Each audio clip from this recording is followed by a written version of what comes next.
The studio lights blazed hot as Dan Bongino sat across from Congresswoman Jasmine Crockett, his jaw clenched tight and eyes flashing with barely controlled anger. What started as a routine political interview on his podcast was about to explode into one of the most talked-about confrontations of the year. "You think you can come on my show and lie to my audience?" Bongino's voice cut through the air like a knife, his fist slamming down on the desk between them. The sound echoed through the studio as cameras captured every second of what would become a defining moment in modern political media. But Congresswoman Crockett didn't flinch. She sat there perfectly composed, a slight smile playing at the corners of her mouth, as if she'd been expecting this exact moment all along. What she said next would not only silence Bongino, but send shockwaves across social media that are still rippling today. Before we dive into this incredible story, make sure to hit that subscribe button and ring the notification bell so you never miss these explosive political moments. Drop a comment below and let us know what you think happened next. This wasn't just another heated political debate. This was the moment when a calm, collected Congresswoman showed the entire nation how to handle a bully with grace, intelligence, and devastating effectiveness. What unfolded in the next 20 minutes would change how America sees both of these political figures forever. The tension in that studio was so thick you could cut it with a knife. Bongino, the former Secret Service agent turned conservative firebrand, thought he had the upper hand. He'd invited Crockett onto his show expecting to steamroll her with his aggressive questioning style that had made him famous. But he was about to learn that this young congresswoman from Texas wasn't just another politician who would wilt under pressure. Minutes before the cameras started rolling, Bongino had been pacing behind his desk, psyching himself up for what he planned to be a career-defining takedown. His producer had briefed him on Crockett's background, her voting record, and what they saw as her vulnerabilities. They had prepared a series of gotcha questions designed to make her look foolish, out of touch, and weak. The plan was simple. Hit hard, hit fast, and don't let up until she cracked. Crockett, meanwhile, had arrived at the studio 30 minutes early. While Bongino was pacing and planning his attack, she was quietly reviewing her notes, checking her facts one more time, and mentally preparing for exactly the kind of aggressive confrontation she knew was coming. Her chief of staff had warned her that this wouldn't be a normal interview, but she'd insisted on doing it anyway. She had a message to deliver, and she wasn't going to let anyone's bullying tactics stop her. The production team was buzzing with anticipation. They knew Bongino's interview style, and they'd seen how previous Democratic guests had handled his aggressive approach.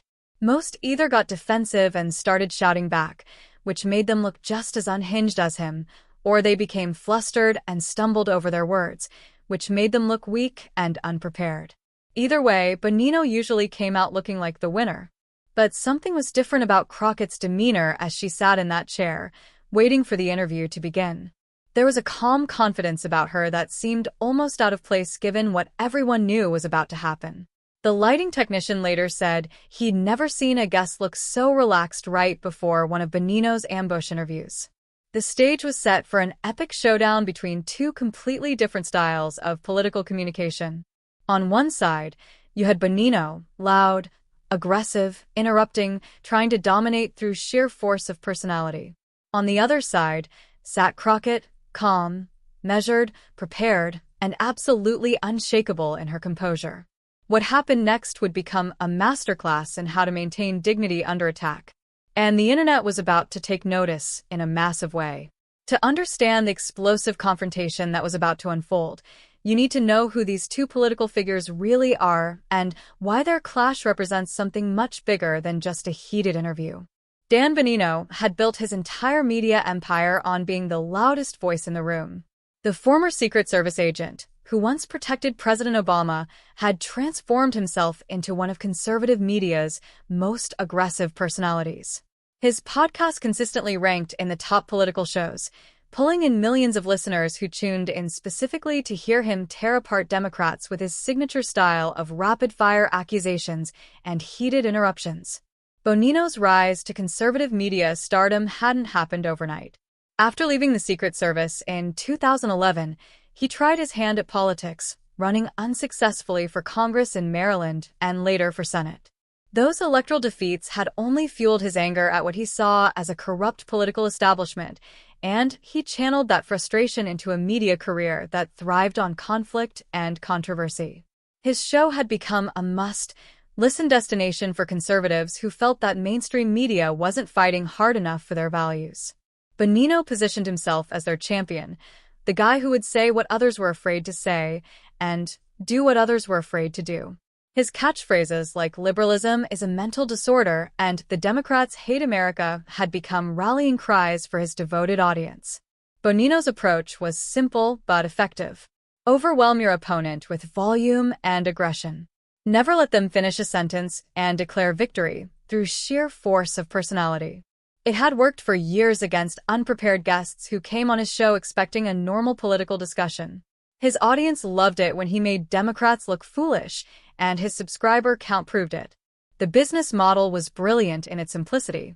Create conflict, generate viral clips, drive engagement, and watch the advertising revenue roll in. Bongino had perfected the art of political theater, turning every interview into a performance where he played the role of the righteous conservative warrior, battling against liberal lies and corruption. But Congresswoman Jasmine Crockett was a different breed entirely. The 43-year-old lawyer from Texas had earned her stripes in some of the toughest political battles in the country. Before coming to Congress, she'd been a civil rights attorney who'd gone toe-to-toe with some of the most powerful people in Texas politics and won. She didn't get rattled easily, and she certainly didn't back down from bullies. Crockett's journey to Congress had been anything but easy. Growing up in a working-class family, she'd put herself through law school while working multiple jobs. Her early career as a public defender had taught her how to stay calm under pressure and think strategically, even when facing overwhelming odds. She'd represented clients who had everything to lose, and she'd learned that composure and preparation were more powerful than any amount of bluster or intimidation. Her transition from criminal defense to civil rights law had only sharpened her skills.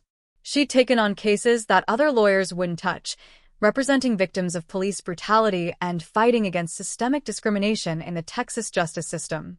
She'd faced death threats, character assassination attempts, and every dirty trick in the book from opponents who wanted to silence her. Crockett had a reputation in Congress for being one of the sharpest legal minds in the building.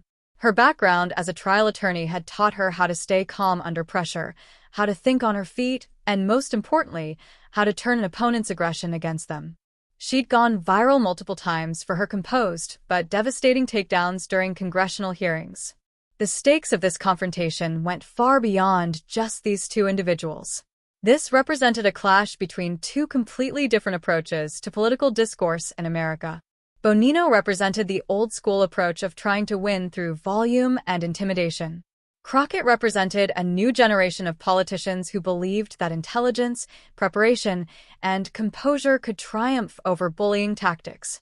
The political climate in America had become increasingly toxic, with shouting matches replacing substantive debate. Many Americans were tired of the constant yelling and looking for politicians who could maintain their dignity while still fighting for their beliefs. This interview was about to become a test case for whether calm professionalism could still win in the age of aggressive political theater. What made this confrontation even more significant was the broader context of political communication in the social media age. Viral moments could make or break political careers overnight. A single clip shared millions of times could shift public perception permanently. Both Bongino and Crockett understood that whatever happened in this interview would likely be seen by millions of people within hours. The setting itself added to the drama. This was Bongino's home turf. His studio, his show, his rules. He had every advantage going into this interview. The lighting, the camera angles, even the seating arrangement were all designed to make him look powerful and his guests look small. It was political theater at its most calculated. The studio was designed like a fortress of conservative ideology. American flags flanked both sides of the set, while framed photos of Bongino with various Republican leaders lined the walls behind him. The desk between them wasn't just furniture. It was a barrier that allowed him to control the physical space and lean into his guests when he wanted to intimidate them. Everything about the setup was meant to remind visitors that they were in his domain. But Crockett had agreed to come on the show knowing exactly what she was walking into. She'd done her homework on Bongino's interview style, studied his tactics, and prepared for exactly the kind of aggressive confrontation that was about to unfold. She wasn't just ready for a fight, she was ready to win it. Her preparation had been methodical and thorough. She'd watched hours of his previous interviews, noting his patterns, his trigger phrases, and the moments when he typically lost his composure. She'd practiced staying calm under pressure with her communications team, running through mock interviews where staffers played increasingly aggressive versions of Bongino. She'd even studied footage of legendary trial attorneys handling hostile cross-examinations, looking for techniques she could adapt to this political arena. What most people didn't know was that Crockett had faced far worse than anything Bongino could dish out. As a civil rights attorney in Texas, she'd gone up against some of the most powerful and ruthless opponents in the state. She'd been threatened, intimidated, and subjected to personal attacks that made political interviews look like friendly conversations.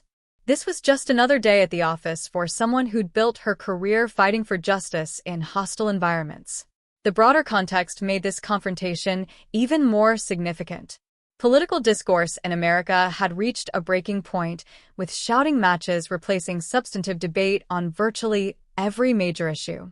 Social media had amplified the worst tendencies in political communication, rewarding the loudest voices and most outrageous behavior.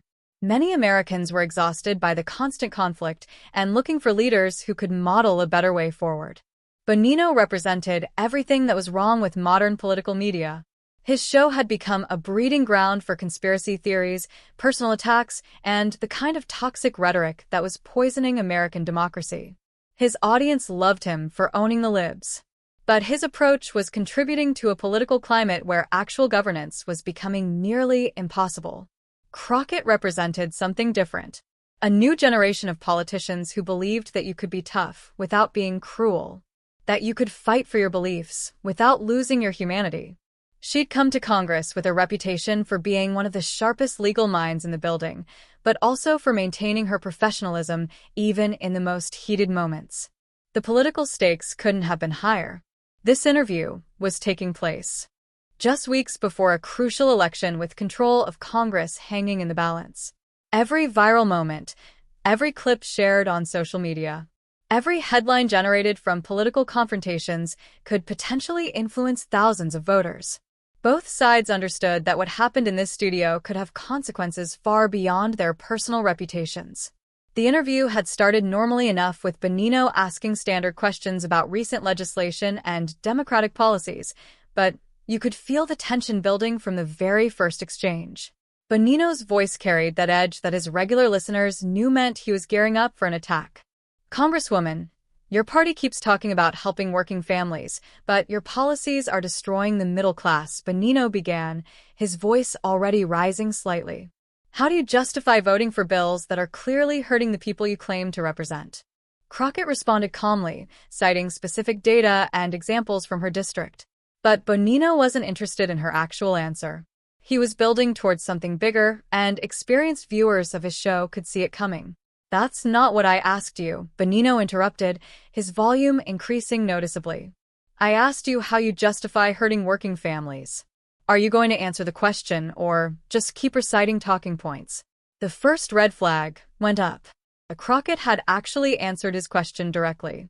But Bongino was using one of his classic tactics, claiming she hadn't answered when she clearly had. It was a setup designed to make her look evasive while giving him an excuse to get more aggressive. "Mr. Bongino, I did answer your question," Crockett replied, her voice steady and professional. "I provided specific examples of how our policies have helped working families in my district. If you'd like to discuss those specifics, I'm happy to go into more detail." But Bongino was already moving to his next escalation. "Don't give me that lawyer double talk. My audience isn't stupid. They can see right through politicians like you who come on here and try to spin everything." The temperature in the room was rising rapidly. Bongino's producer behind the camera was making encouraging gestures, knowing that conflict meant higher engagement and more viral clips. This was exactly the kind of content that drove subscribers and downloads. Behind the scenes, the production team was getting excited. They'd seen this pattern before. Bongino would start with reasonable questions, then gradually ramp up the aggression until his guest either cracked under pressure or lost their temper. Either outcome made for great content that would be clipped and shared across social media for days. The audio engineer was carefully monitoring the levels, making sure that Bongino's increasingly loud voice wouldn't distort, while still capturing every nuance of what was clearly becoming a hostile confrontation. The camera operators had been briefed to focus on facial expressions and body language, knowing that the visual story of this interview might be even more important than the words being spoken. Crockett remained perfectly calm, but there was something in her eyes that suggested she was calculating her next move. She'd been through this before with hostile questioners, and she knew exactly how to handle bullies who thought they could intimidate her with volume. "I understand you have passionate views, Mr. Bongino," she said, her voice never wavering from its professional tone. "I'm here to have a substantive conversation about the issues that matter to your listeners. If you'd prefer to have a discussion rather than a shouting match, I'm ready whenever you are." That response seemed to infuriate Bongino even more. He wasn't used to guests maintaining their composure when he turned up the heat. Usually, by this point, Democratic politicians would either get defensive and start shouting back, or they'd become flustered and start stumbling over their words. Either reaction would give him the viral moment he was looking for. But Crockett wasn't giving him either reaction. She was staying calm, professional, and focused on the issues. It was throwing off his entire game plan, and you could see the frustration building in his face. His usual confidence was starting to crack as he realized that his tried-and-true tactics weren't working against this particular opponent. The conversation then shifted to immigration policy, and Bongino saw his opening for a more personal attack. "Let's talk about the border crisis that your party has created," he said, his voice taking on a more accusatory tone. "You represent a district in Texas, but you vote like someone who's never seen the real-world consequences of illegal immigration. How do you sleep at night knowing that your policies are putting American lives at risk?" It was a loaded question designed to put Crockett on the defensive, forcing her to either defend policies that polls showed were unpopular or distance herself from her own party. But Crockett had faced similar attacks before, and she had a response ready that would turn the tables completely. "Mr. Bongino, I've spent considerable time at the border talking to Border Patrol agents, immigration officials, and community leaders from both parties," she replied calmly. "I've seen the challenges firsthand, and I've worked with Republicans and Democrats to find solutions that actually address the root causes of migration while securing our border. If you'd like to discuss specific policy proposals, I'm happy to do that." Her response was masterful because it immediately established her credentials and expertise while offering to engage on the substance of the issue. But Bongino wasn't interested in substance. He wanted confrontation. "You know what? I'm sick of this," Bongino said, his voice now clearly elevated and aggressive. "You Democrats come on these shows, you dodge questions, you spin everything, and then you act like you're taking the high road. My audience deserves better than your political games." The irony was thick enough to cut with a knife. Bongino was accusing Crockett of playing political games while simultaneously escalating the conversation into exactly the kind of theatrical confrontation that his brand was built on. But Crockett seemed to recognize the trap he was trying to set. "Mr. Bongino, I've answered every question you've asked," she replied, her voice still steady, but with just a hint of steel underneath. "I've provided facts, data, and specific examples. If you have other questions about policy, I'm here to discuss them, but I'm not going to participate in a shouting match just for the sake of creating drama." That response was like throwing gasoline on a fire. Bongino's face was getting red now, and his voice was reaching the volume level that his regular listeners knew meant he was about to explode. The cameras were capturing every second, and everyone in the studio could feel that they were approaching the breaking point. "Drama? You think this is about drama?" Bongino's voice was now clearly in shouting territory. "This is about your party destroying this country, and you sitting there acting like everything's fine. My listeners work hard for their money, and your policies are taking food off their tables." Crockett's response to this escalation would prove to be the turning point of the entire interview. Instead of getting defensive or emotional, she did something that completely disarmed Bongino's aggressive tactics. She smiled. Not a smirk or a condescending smile, but a genuine professional smile that suggested she was completely comfortable with the situation. It was the kind of response that immediately shifted the power dynamic in the room. Suddenly, Bongino looked like the one who was out of control. While Crockett appeared to be the adult in the room, the tension was now at a breaking point. Bongino realized that his usual tactics weren't working, which only made him more frustrated and more likely to make the kind of mistake that would define the rest of the interview. The stage was set for the explosive confrontation that would send shockwaves across social media. What happened next would become one of the most shared political clips of the year. Bongino, frustrated that his aggressive tactics weren't breaking Crockett's composure, decided to go nuclear. He stood up from his chair, leaned over the desk that separated them, and unleashed a verbal assault that crossed every line of professional conduct. "You know what your problem is," Bongino shouted, his face now bright red and his finger pointing directly at Crockett. "You think you can come into my house on my show and lie to my audience? You think because you're some hotshot lawyer from Texas that you can outsmart me? I've been doing this longer than you've been in politics." The volume in the studio was now at a level that was probably painful for everyone present. Bongino was in full attack mode, using his physical presence and aggressive posturing to try to intimidate Crockett into either backing down or losing her cool. It was political theater at its most toxic, and millions of people would soon be watching every second of it.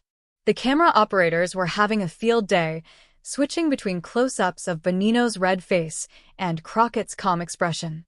The contrast was so stark it almost looked like footage from two different interviews spliced together. One person was clearly losing control, while the other remained completely composed. Behind the cameras, Bongino's production team was frantically trying to decide whether this was great television or a complete disaster. The clip would definitely go viral, but not necessarily in the way they had hoped. This wasn't their host looking strong and in control. This was their host looking like he was having a public meltdown. The audio levels were spiking so high that the sound engineer had to quickly adjust the mixing board to prevent distortion.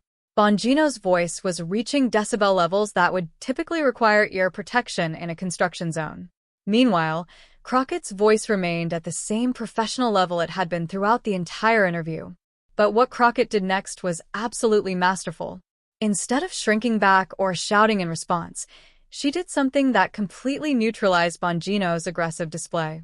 She remained seated, maintained perfect eye contact, and waited for him to finish his tirade with the patience of someone who had dealt with difficult children throwing tantrums. Her body language spoke volumes. While Bongino was standing gesticulating wildly and invading her personal space, Crockett sat with perfect posture, her hands folded calmly in her lap, her expression attentive but unafraid. It was a masterclass in nonverbal communication that said more than any words could have. When Bongino finally paused to catch his breath, Crockett spoke in a voice that was so calm and controlled it made his shouting seem even more unhinged by comparison. "Mr. Bongino," she said, her voice carrying the authority of someone completely in control of the situation. "I can see that you're very passionate about your beliefs, and I respect that. But I think your audience deserves better than watching you yell at a guest who came here in good faith to have a conversation." The words hit like a precision strike. In one sentence, she had accomplished multiple things. She acknowledged his passion without validating his behavior. She positioned herself as the reasonable party, and she appealed directly to his audience's sense of fairness. It was a masterclass in political communication. The silence that followed was electric. You could practically hear the air conditioning system humming in the background as everyone in the studio processed what had just happened. Bongino stood there, mouth slightly open, clearly not expecting such a composed and devastating response to his explosion. But she wasn't done. While Bongino stood there, momentarily stunned by her calm response to his explosion, Crockett continued with a delivery that was so perfectly measured it seemed almost rehearsed, though everyone knew it was completely spontaneous. "I understand that you make your living by creating conflict and controversy. That's your business model, and it's clearly been successful for you. But I'm not here to be a prop in your performance. I'm here to discuss the real issues that affect real people in my district and across this country." The camera caught Bongino's expression perfectly. You could see the exact moment when he realized that his aggressive tactics had backfired spectacularly. Instead of making Crockett look weak or flustered, he had made himself look like an out-of-control bully attacking a composed professional. His usual confident swagger evaporated in real time. The man who had built his career on never being at a loss for words found himself completely speechless, standing awkwardly over his desk while his guest sat calmly, having just delivered a devastating assessment of his entire approach to political discourse. Crockett then delivered what would become the most quoted line from the entire interview. "If you'd like to have an adult conversation about policy differences, I'm ready. But if you just want to yell and point fingers, you can do that without me." The silence that followed was deafening. Bongino, who had built his entire brand on never being at a loss for words, found himself completely speechless.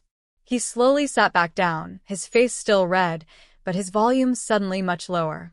"I'm not yelling," he said weakly, which immediately struck everyone in the room as absurd given that he had literally been shouting moments earlier. "I'm just passionate about defending my audience from politicians who don't tell the truth." Crockett's response was swift and surgical. "Mr. Bongino, I've been telling the truth this entire interview. I've provided facts, data, and specific examples. What I haven't done is yell, point fingers, or question your character." The contrast speaks for itself. It was over. In that moment, everyone in the studio knew that Crockett had completely flipped the script. What was supposed to be Bongino's aggressive takedown of a Democratic politician had instead become a demonstration of how professionalism and composure could triumph over bullying and intimidation. The rest of the interview continued, but the dynamic had completely shifted. Bongino, clearly rattled by how badly his attack had backfired, spent the remaining time trying to recover his credibility. But every question he asked now seemed small and petty compared to his earlier explosion. And every calm, factual response from Crockett only reinforced the impression that she was the adult in the room. When the interview finally ended, you could see in Bongino's face that he knew something had gone very wrong. His usual confident swagger was gone, replaced by the expression of someone who had just been outmaneuvered by a superior opponent. Crockett, meanwhile, remained professional and gracious even as she was leaving, thanking him for having her on the show as if nothing unusual had happened. The contrast was stark and undeniable. One person had maintained their dignity and professionalism throughout the entire encounter, while the other had lost control and resorted to shouting and intimidation tactics that ultimately backfired. The cameras had captured every moment, and the internet was about to deliver its verdict. Within minutes of the interview ending, clips began circulating on social media at a pace that seemed almost impossible. The segment where Bongino exploded and Crockett calmly responded was being shared, retweeted, and reposted across every platform simultaneously. By the end of the first hour, Crockett stays calm was trending nationally on Twitter. The reaction was swift and overwhelming. Political commentators from across the spectrum were weighing in, and the consensus was remarkable in its uniformity. Even conservatives who typically supported Bongino found themselves praising Crockett's composure and criticizing his loss of control. "I watch Bongino regularly, but that was embarrassing," tweeted one prominent conservative influencer. "Crockett handled that like a pro while he looked like he was having a meltdown. We can disagree on policy without screaming at people." The clip compilation that went viral most quickly showed the stark contrast between the two approaches. It opened with Bongino standing, shouting, and pointing, then immediately cut to Crockett sitting calmly, speaking in measured tones, and maintaining perfect eye contact. The visual contrast told the entire story without any commentary needed. Liberal media outlets were having a field day. But what made this moment truly significant was that the criticism of Bongino was coming from all sides of the political spectrum.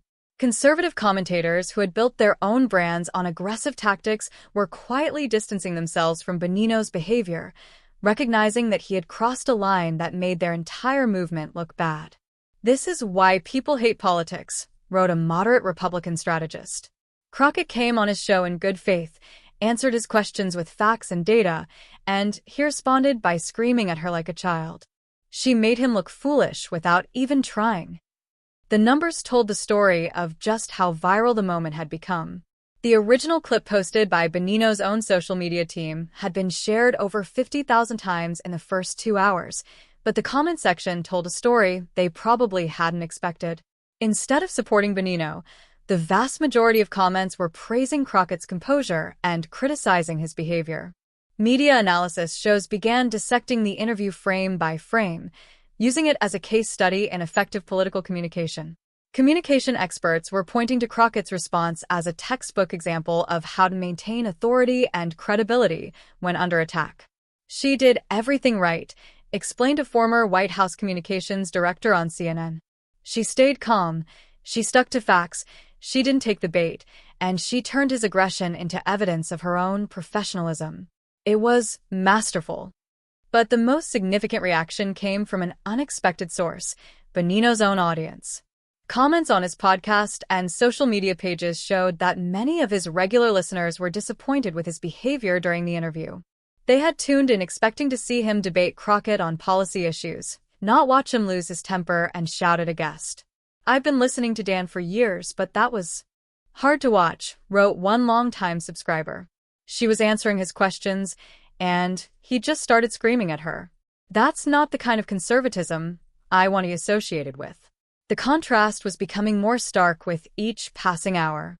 While criticism of Bongino continued to mount, praise for Crockett was pouring in from unexpected quarters.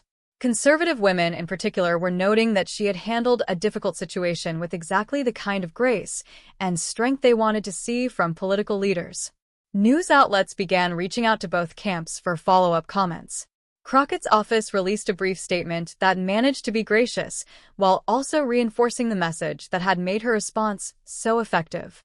Congresswoman Crockett believes in having substantive policy discussions even with those who disagree with her positions. She remains committed to engaging in respectful dialogue about the issues that matter to American families. Bongino's response, when it finally came, only made the situation worse for him. Instead of acknowledging that he had lost his temper or apologizing for his behavior, he doubled down on his aggressive approach. "I'm not going to apologize for being passionate about defending my audience from politicians who want to destroy our country. If Crockett can't handle tough questions, she shouldn't be in Congress." But the problem with that response was obvious to anyone who had watched the interview. Crockett had handled every question perfectly. It was Bongino who had been unable to handle her calm, factual responses. His attempt to spin the situation only reinforced the impression that he was unwilling to take responsibility for his behavior. The long-term implications of this confrontation extended far beyond just these two political figures. The viral nature of Crockett's calm response was being cited as evidence that American voters were hungry for a different kind of political discourse. Polling conducted in the days following the interview showed that large majorities of voters, regardless of party affiliation, preferred Crockett's approach to political communication.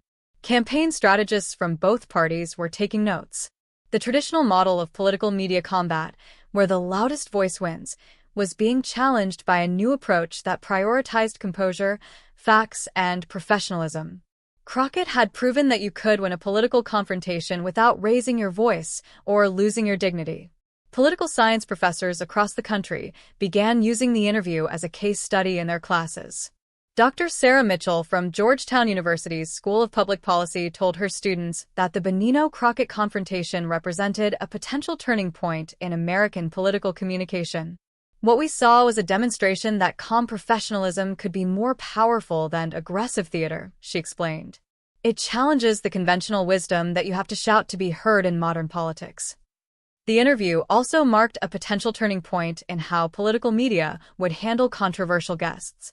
Other hosts were privately questioning whether Bongino's aggressive style was sustainable in an environment where viral moments could make or break careers overnight. The risk of looking like a bully attacking a composed professional was simply too great. Cable news executives were having emergency meetings about their own programming. The success of Crockett's calm approach was forcing them to reconsider whether the shouty confrontational style that had dominated political television for years was still effective. Focus groups conducted after the interview showed that viewers were increasingly turned off by hosts who lost their temper or became aggressive with guests.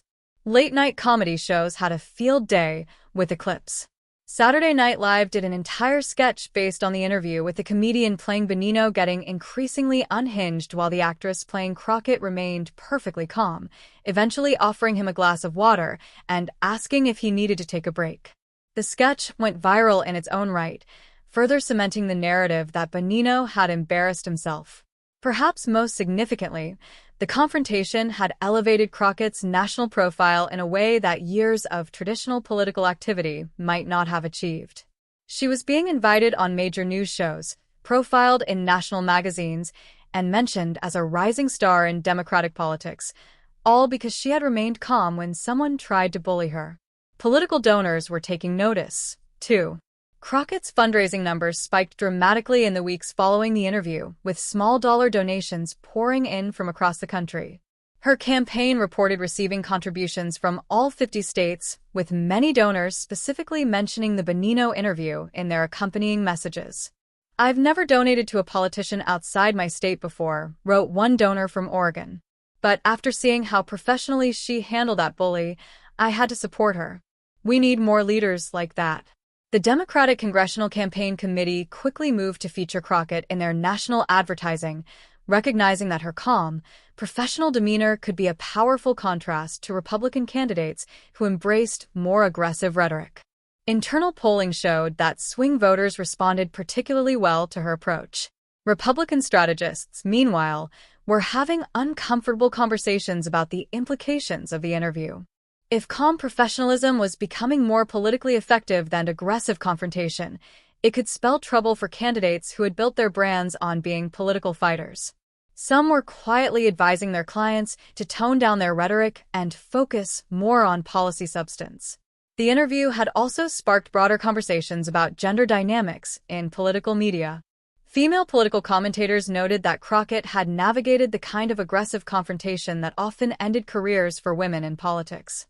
By remaining calm and professional, she had avoided the trap that caught many female politicians who were labeled as shrill or emotional when they responded to attacks with appropriate force. "What Jasmine did was masterful," explained former White House Press Secretary Jen Psaki during her own podcast. "She found a way to be strong without being aggressive, to defend herself without becoming defensive. It's a balance that women in politics have to strike, and she did it perfectly." The story was far from over. Political watchers were already speculating about what this moment might mean for both careers going forward. Would Bongino modify his approach, or would he continue down the path of aggressive confrontation? Would Crockett's calm professionalism become a model for other politicians facing hostile interviews? Congressional colleagues on both sides of the aisle had taken notice of Crockett's performance. Republican members who had previously dismissed her as just another liberal Democrat were now acknowledging her skill as a communicator. Several reached out privately to express their respect for how she had handled the situation, even though they disagreed with her politics. "You've got to respect that kind of composure under fire," one Republican congressman told a reporter off the record. "I may not agree with her votes, but she showed real class in that interview. That's the kind of person you can actually work with on legislation." The viral moment had also caught the attention of international media. News outlets in the UK, Canada, and Australia picked up the story as an example of American political discourse, with many commentators noting the stark contrast between Crockett's professionalism and Bongino's aggression. The Guardian wrote an entire piece about what the interview revealed about the state of American democracy. Book publishers and speaking bureaus were already reaching out to Crockett's office, sensing that her moment of viral fame could translate into longer-term opportunities. There was talk of a book deal about political communication, speaking engagements at universities, and invitations to international conferences on democratic governance. What was clear was that in the space of one viral moment, the power dynamic in political media had shifted dramatically. The idea that aggression and volume automatically translate to victory had been thoroughly debunked. Sometimes the most powerful response to a bully is simply refusing to be bullied. As the dust settled on this remarkable confrontation, one thing was certain. Jasmine Crockett had shown the entire country that there was a better way to handle political conflict, and millions of Americans were taking notice. The clip continues to be shared and analyzed months later, serving as a masterclass in political communication and a reminder that sometimes the most powerful response to aggression is simply maintaining your dignity. It's become required viewing in communication classes and political strategy sessions across the country. Media training consultants were updating their curricula to include lessons from the Crockett approach. The old model was to fight fire with fire, explained one prominent consultant who works with Fortune 500 CEOs. But what Jasmine showed is that you can fight fire with ice. Sometimes the coolest head in the room is the most powerful person in the room. Thanks for watching this incredible breakdown of how Congresswoman Crockett turned what was supposed to be an ambush interview into a masterclass in professional political communication. If you enjoyed this analysis, make sure to subscribe and hit that notification bell so you never miss our deep dives into the moments that shape American politics. Drop a comment below and let us know. Do you think Crockett's calm approach is the future of political discourse, or will the shouting match style continue to dominate? We'll see you in the next video where we explore what this viral moment means for the future of political media and why communication experts are calling it a game changer for how politicians should handle hostile interviews.